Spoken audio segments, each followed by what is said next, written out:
Hello and welcome to this episode of I Don't Know Jack About Parenting, where today I'm going to be talking about summer vacation.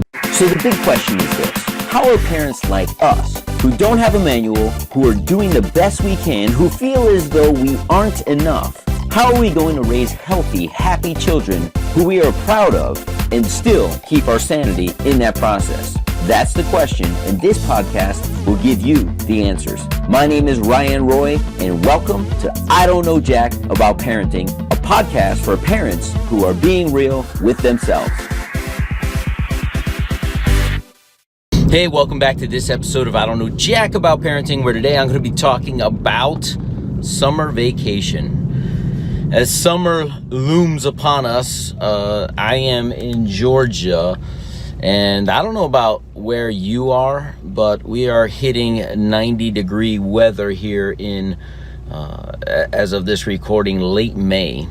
I think it goes up to 97 one of the days this week. And just last week, simple fun in the world is we threw on the hose.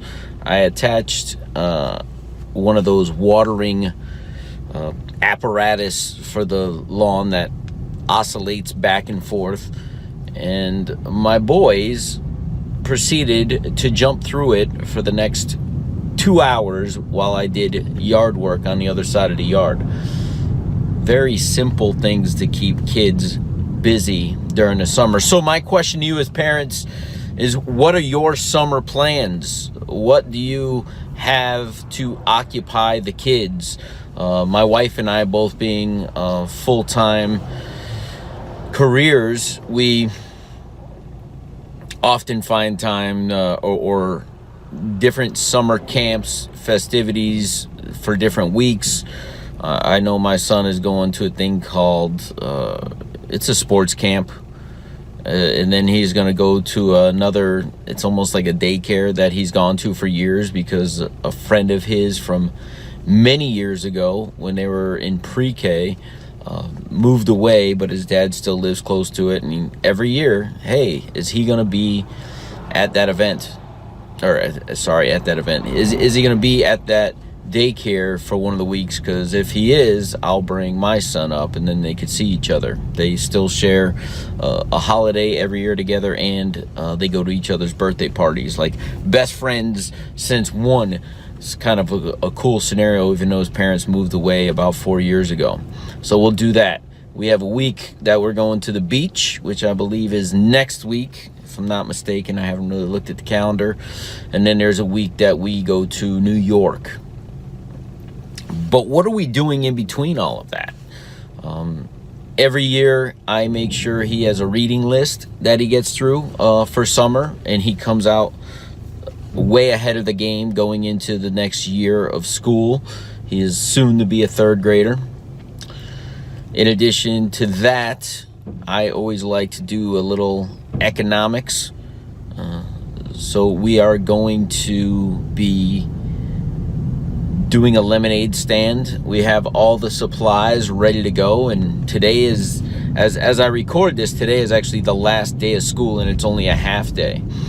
And today is one of those days where it's supposed to be getting into very high 80s, low 90s. And I imagine there's going to be some kids at the park today.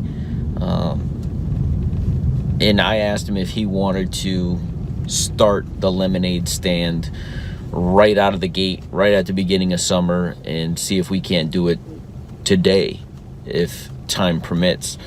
And he was like, I need to make $13 because there's something on Amazon that he wants to buy $13 for. So just know this. I don't know jack about parenting. I know it's good to keep kids moving and doing fun things and things that they enjoy. My son enjoys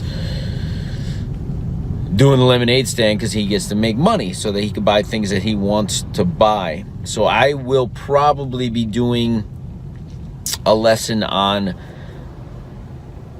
how to teach kids to earn money, one, right? Not just give it to them. And then how they responsibly need to manage their money. Because just so you know, parents, they're not teaching that in school these days.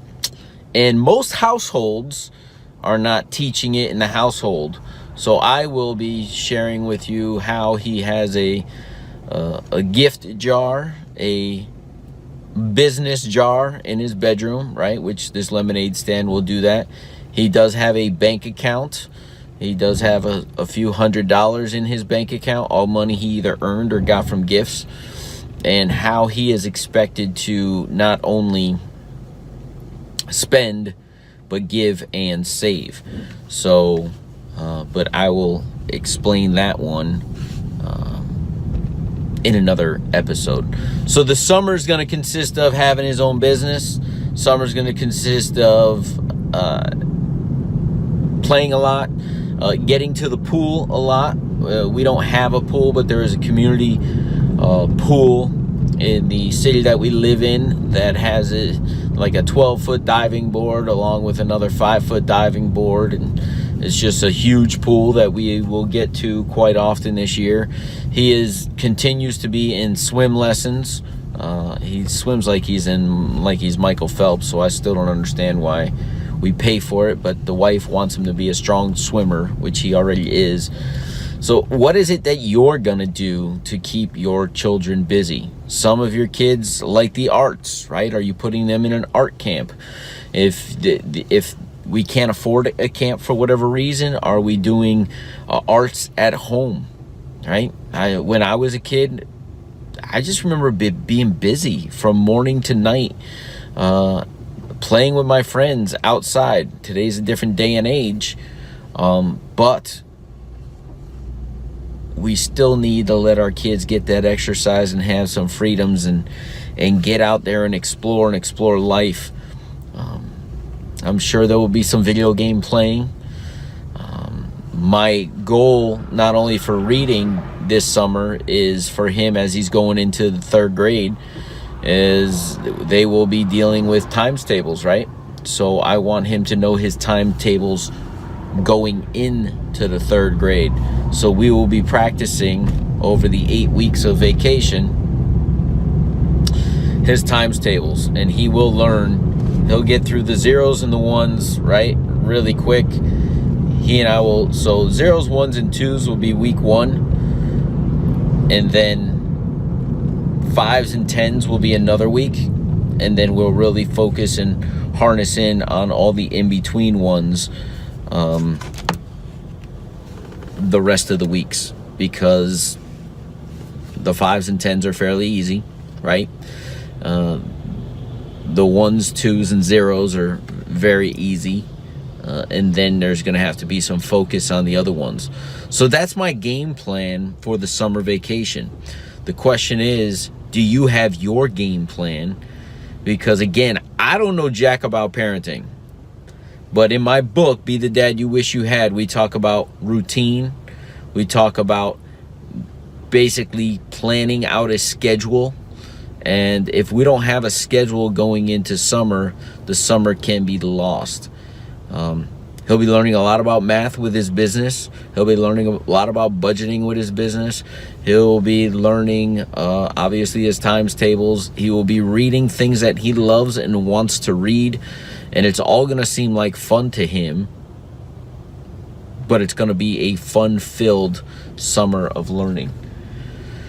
So I encourage you some way, somehow, to encourage fun learning over the summer for your kids. And as I was saying, Lynn, I didn't grow up with a lot of money, but there were always art supplies. There were always things I could do. I remember my mom buying me rock kits and science kits and wooden toys and airplane kits to build model airplanes, and those things were around the house for me to do. And when I got bored, for lack of a better term, I would pull those things out and just for hours be occupied building and figuring out how things worked. And that's learning for a kid. They're exploring.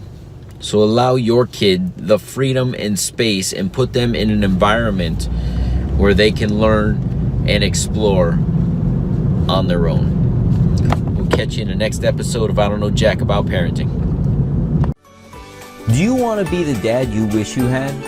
If so, go get my free book, Be the Dad You Wish You Had at BeTheDadYouWishYouHad.com. Inside, you'll find my most effective 40 tips to quickly and easily transform yourself into the ideal dad. Go to BeTheDadYouWishYouHad.com now and get it while it's free.